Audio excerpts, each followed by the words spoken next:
Hello students, a very warm good morning and welcome to your economics class. Students, in our last class, I have given you all some question answers along with some homework questions in a PDF file.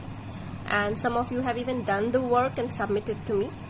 But the ones who have not submitted, I request you all kindly do your work as soon as possible.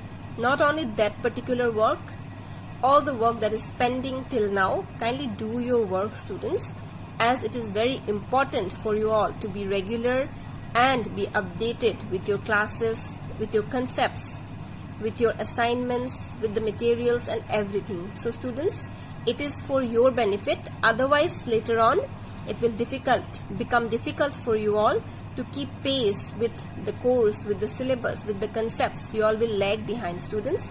So it's an ardent request to please do your work as soon as possible and submit it to me sincerely, and in case you have any doubt, please let me know. I will always help you.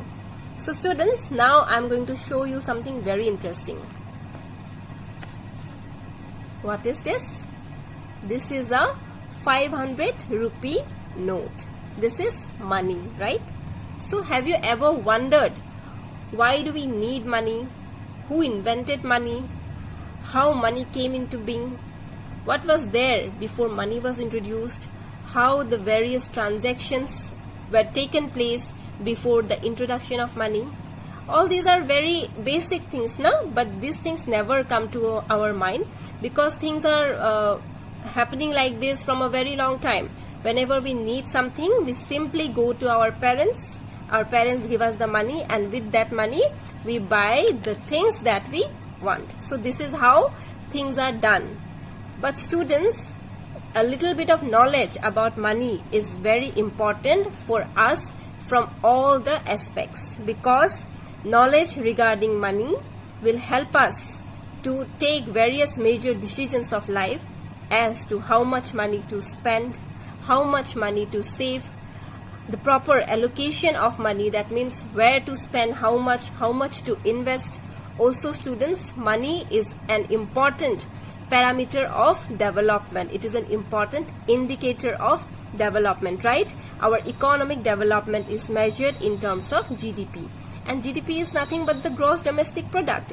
It is the earning of the country in a year. So students, everything that is related to development, everything that is related to growth in today's world is related to money. So we shall try to know more about money in the next chapter that we are going to start today. So yes students, today we are going to start with the third chapter of economics, money and credit.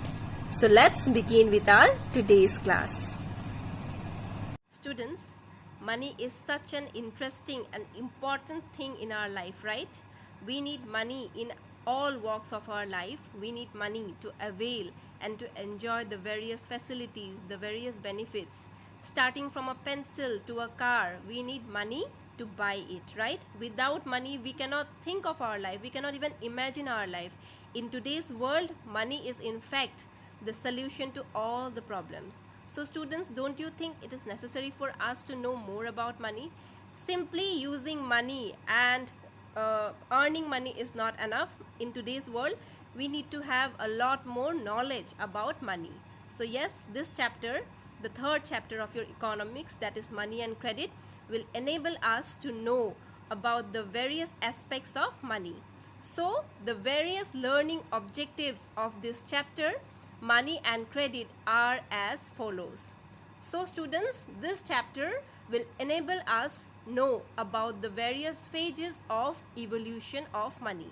There are various phases or stages through which money has evolved. So this chapter will help us to know about the various stages through which money has evolved or developed. Also students, this chapter will enable us to know about the various meanings or the various definitions of money, the characteristics of money, the functions of money, and also the significance or importance of money in our lives. This chapter will also help us to understand the various modern forms of money, there are various forms in which money is available nowadays. So this chapter will enable us to know about all the various modern forms of money. Also, one very important aspect of our life which is very much related to money is banks. So yes, students, this chapter will enable us to know about the banks and its basic functions. Also, students, this chapter will help us to know about credit, the various terms of credit and their role in development. These are some new terms for you all which we will be discussing later on with the passing of this chapter. So students, this chapter will also help us to know about the various sources of credit, and also it will help us to critically analyze these sources. At the end, students, this chapter will help us to develop an understanding about the cooperatives and the self-help groups and their role in capital formation. So these are the learning objectives as well as the learning outcomes of this chapter which we are expecting to get through the study of this chapter. That means at the end of this chapter, we shall gather knowledge about all these important concepts. So students, let's begin with the formal study of this chapter. Evolution of money. That means how money has evolved or developed through ages. So students, in the primitive ages or in the ancient time, we all know that the needs of the people were very much limited.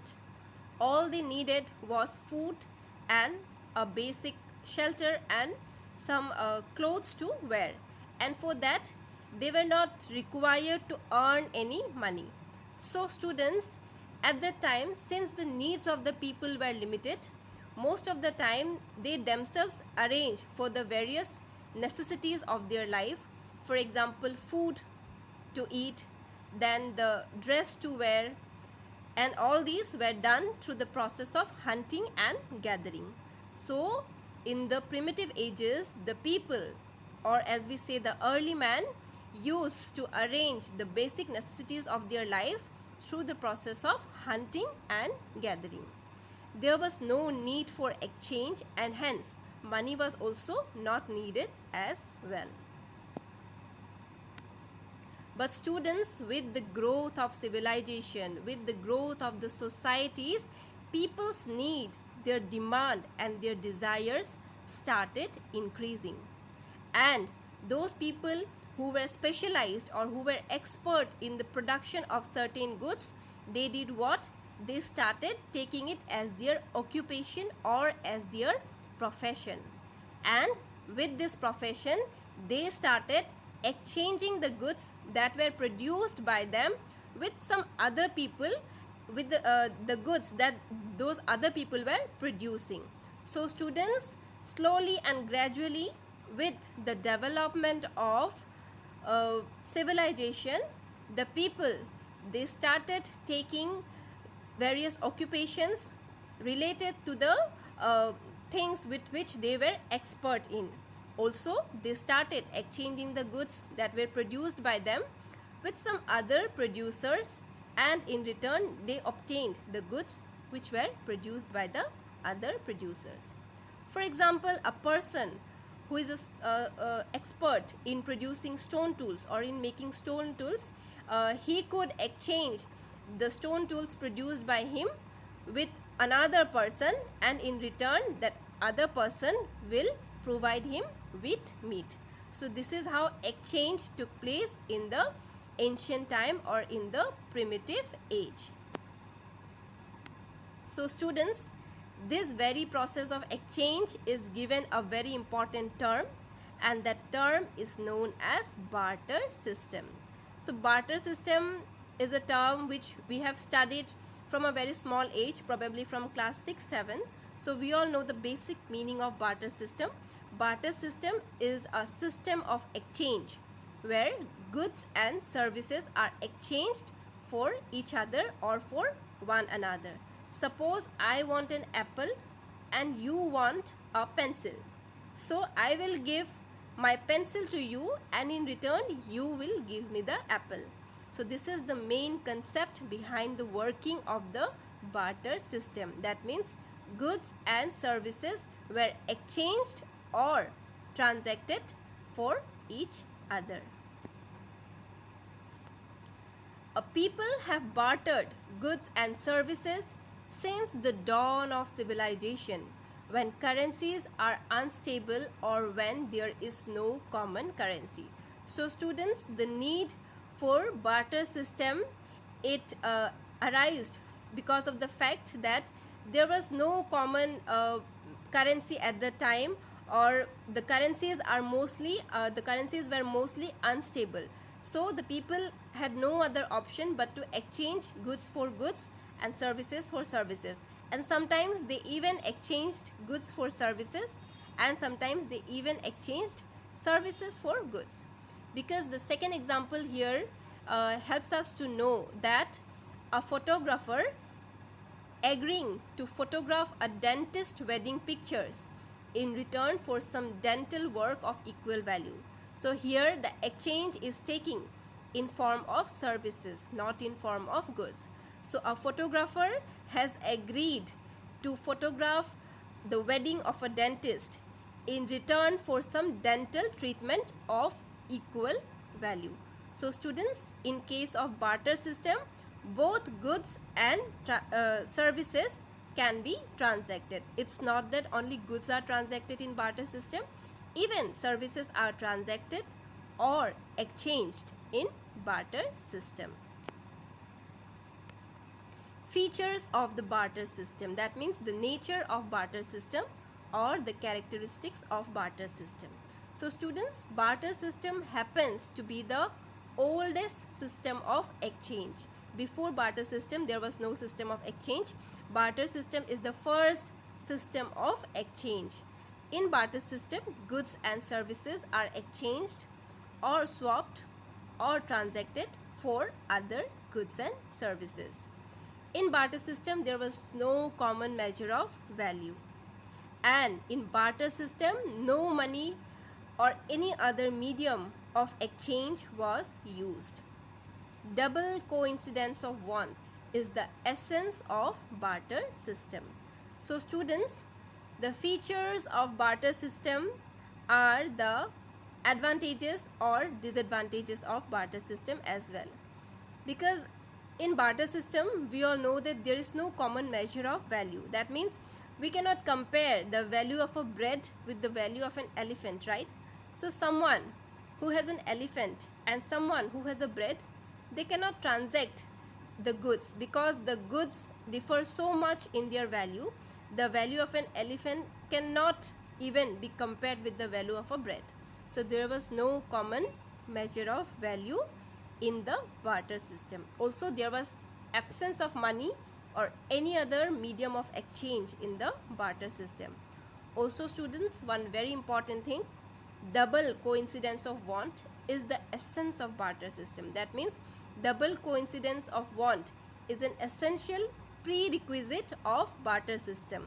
Without the existence of double coincidence of want, barter system cannot be made to work. Okay, in order to make the process of barter system work, the existence of double coincidence of want is an essential condition.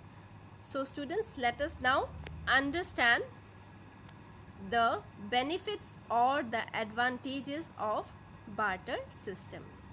So students, the first benefit of barter system is no medium of exchange is required. Here we can simply transact goods for other goods, or goods for services, or services for other services, or services for goods. That means no medium of exchange is required. The goods and services can themselves be used for the transaction. Since it is a direct exchange system, needs could be immediately satisfied. So whatever I have, I can immediately exchange the good with you. So the transactions can take place at a very short span of time, and which helps us in the satisfaction of our wants instantly. That means we do not have to wait for a long time for our wants to be satisfied. Since the transaction takes place in case of goods and services, it happens in a very short span of time. A little transaction time required, which helps the people avoid the risk of change in value over a period of time. So students, in barter system, a very little time, or in fact no time, is required in the transaction, so the risk of change in value is eliminated in the barter system. So what happens in barter system? Suppose I have a book and you have a dress. So we can transact, or we can exchange the goods we have right at this moment, right? So there is no risk in the change of value. But suppose I have a dress, okay, and I am going to exchange the dress with you after 1 month. So there is a chance that the value of the dress might fall after 1 month, right? So in case of barter system, there is no such probability or chance, because the exchange takes place within a very short span of time. So within that short span of time, there is no possibility that the value of the goods to be transacted will change. So barter system eliminates the risk of change in value. It also plays a valuable role in maintaining a cordial and a harmonious relationship among the members of a community. So in barter system, since goods are transacted, and to transact goods, people have to meet, they have to talk. So the barter system helps in the maintenance of a cordial relationship among the members of the community. Barter system enables the people to talk with each other, to transact with each other, and all this forms the basis of a very good relationship, right? So barter system also helps in the process of developing a cordial or a harmonious relationship among the members of the community or society. So these are the benefits of barter system. But there are some disadvantages of barter system as well. Let us find out the disadvantages. Lack of a standard measure of value. Students, as I have already told you, in barter system there is no common or standard measure of value. An elephant cannot be compared with a bread. So it is not reasonable for me to exchange my elephant with someone just for a bread, because the value of the elephant is quite high as compared to the bread. The problem of divisibility. Also students, if someone is offering me a bread, even though I want the bread, but I have an elephant, right? Is it possible for me to cut the elephant into parts in order to reduce its value? Impossible, right? So in barter system, there is this problem of divisibility which exists, because the goods are mostly indivisible, right? Even the services are indivisible. So it is very difficult to divide the goods and services in order to reduce or to lower their value. Problem in storing value. Also students, in barter system, the goods and services that are exchanged or transacted, it is very difficult to store those goods for a longer period of time. Most of the goods, it gets damaged, or it gets spoiled, or it gets rotten if you store them for a long period of time. And at that time, in the primitive age, there was no system of storage, right? There was no proper storage facility. So the people, there was chance that the things might get spoiled, or the things might get damaged if we store them for a long period of time. So if I am thinking of exchanging the vegetables that are produced in my garden with my friend, after 1 week, the vegetables might get damaged or spoiled. So this is one problem associated with the barter system. Difficulty in making deferred payment. Deferred payment means in barter system there is a problem in making future payments. All the transactions take place in the in this particular point of time. That means the transactions take place at the present point of time. To postpone the transaction to a future date or to a future period is quite impossible in barter system. Okay. Need of double coincidence of want. So this is one feature of barter system, which also happens to be one disadvantage of barter system. as I have already told you, in barter system, double coincidence of want is very essential. Double coincidence of want means that suppose I have a dress and you have rice. Okay, I want rice, but for me to have rice, I have to exchange my dress with you, right? But it is also necessary for you to want dress. But what if you don't want a dress? Will I be able to exchange my dress with you for rice? No. It is essential that both the parties want the goods that are available with the other party. So suppose I have a dress and you have rice. In order to make the barter system work, it is essential that I want the rice that you have and you want the dress that I have. Otherwise, the system of the barter system will not work. If I only want the rice but you do not want the dress, how will I get the rice? Barter system will not work. So in order to make barter system workable, there is a requirement of double coincidence of want, which is most of the time impossible, because it is a matter of luck, or it is a matter of chance that we both want the things that are available with us. Most of the time it happens that I want the thing that is available with you, but you might not want the thing that is available with me. So this is another major problem associated with barter system. And this last disadvantage of barter system is the most important disadvantage of barter system. The concept of double coincidence of want is explained with an example here. In fact, there are two examples that I have given for you all to better understand the concept of double coincidence of want. So barter, goods and services were traded without the exchange of money. So in barter system, transactions take place without using any form of money. However, before trade could occur, there had to be a double coincidence of want. Each trader had to have something the other wanted. So in order to make the barter system work, double coincidence of want is very essential. Otherwise, the system of barter will never work. Okay, so it is necessary for me to have the thing that you want, and it is also necessary for you to have the thing that I want at the same time. So there is a example given here. A person is saying, I will trade you a chicken for a pair of shoes. The other person is saying, I would love to sell you these shoes, but I can't eat chicken due to my bad teeth caused by smoking. So students, this is quite a funny example. A person is offering another person to trade chicken in return for a pair of shoes.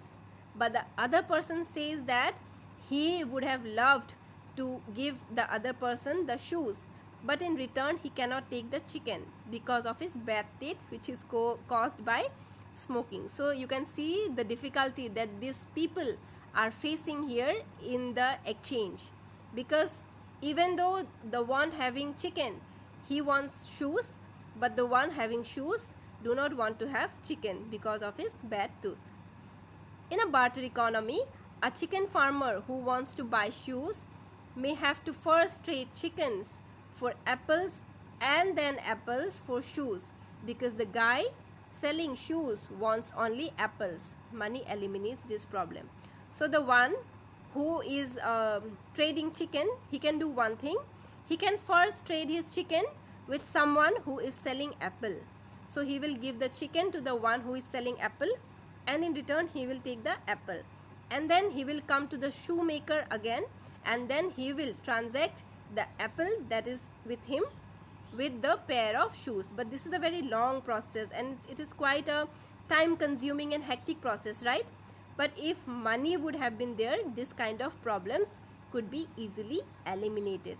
So students, because of the double coincidence of want, which is quite impossible to achieve, there is a need to have money. So students, double coincidence of want leads to the need for money. It is the problem of double coincidence of want which wants us to have something which can be used as a very simple medium of exchange, which can be used very easily in exchanging goods. So because of this problem of double coincidence of want, money is very important, or you can say essential. Another example of double coincidence of want is given, students. So, problem of Ram Vilas. He is a potter who makes pots and wanted to exchange his pots for some clothes. He visited all nearby cloth makers, but none of them is ready to give the clothes in exchange of its pots. They want something different against their clothes. So students, there is a person named Ram Vilas who is a pot maker. Okay, so he wants to have clothes in exchange for pots. So he has visited all the shops that are selling clothes, but the shopkeepers simply do not want pots in return for their clothes. So this is one problem which is faced by Ram Vilas, because the shopkeepers, they want something else apart from cloth. So this is the problem that is associated with the double coincidence of want. To practice barter, there must be double coincidence of want, which is not most of the time possible. So there is a need to have a simpler or an easy medium of exchange which money serves as. So students, this is all about today's class. So before winding up with today's class, let us do a quick recap what we did in our today's class. So today, at first, we tried to understand the learning objectives of this chapter, that is money and credit. That means at the end of this chapter, what are the knowledge or what are the concepts that we are going to have. So these are basically the learning objectives. We also came to know about the evolution of money, how money evolved with the passage of time, how the process of exchange started. We also came to know about the system of barter exchange, that means the barter system.